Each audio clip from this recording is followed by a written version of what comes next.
Allahu zai biyo ba. Assalamu alaikum wa rahmatullahi ta'ala wa barakatuhu. Al'ummar musulmin duniya baki daya ne kowa barka da warhaka. Ina mana kyakkyawan fatan alkhairi. Sunana Zara Usala Fantami. Ni Zara Usala Fantami musulma ce kuma soyayyar manzon Allah ce sallallahu alaihi wasallama. Kalma da nayi da ban san nayi ta ba a cikin fim din wata 6 da ake ta cece ku ce akan ta.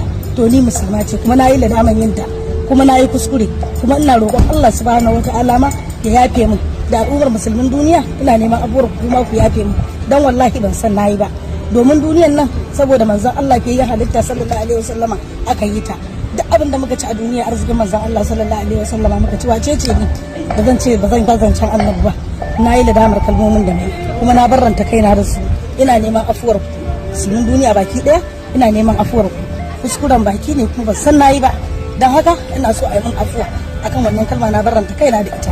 Don haka ina roƙon musulmin duniya da su taya da addu'a Allah ya kaɗe mana hau da fitina da kuma tashin hankali don soyayyar manzon Allah sallallahu alaihi wasallama ni ma soyayyar annabi ce har kullum Allah ka sa na mutu da san manzon Allah kuma Allah ka sa na tashi da san manzon Allah sallallahu alaihi wasallama. Assalamu alaikum. Kuskure na farko da ta yi a nan cewar duniya gaba ɗaya an yi ta ne don annabi sallallahu alaihi wasallama, wannan kuskure ne. Akwai ayoyi da Allah ta'ala da kansa a cikin Qur'ani ya yi bayanin dalilin samuwar duniyar gaba ɗaya da shimfiɗa ƙasa gaba ɗaya da sauran wato ainihin ayoyi da suke bayani akan manufar halittar bawa da Allah ya yi. Annabi sallallahu alaihi wa sallama bawa ne daga cikin bayin Allah, sai dai Allah ta'ala ya ɗaukaka darajansa sama da dukkanin bayinsa, dukkanin halittunsa. Yana da kima, yana da daraja, sai dai dole ne a ba Allah hakkinsa, a ba annabi sallallahu alaihi wa sallam hakkinsa.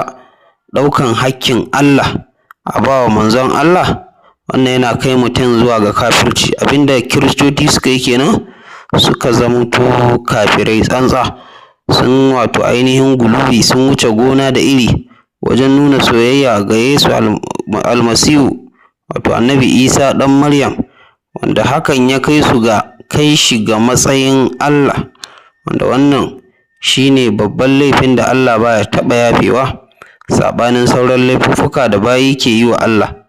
Saboda haka Allah da kansa a cikin Qur'ani, ita kanta ƙasa an shimfiɗe ta ne menene don talikai, dukkaninmu na wannan ƙasa da muke taka ta, ballantana ma duniyan nan ba wata abar alfahari ko wata abin gila bane da har za a ce an yi ta don annabi.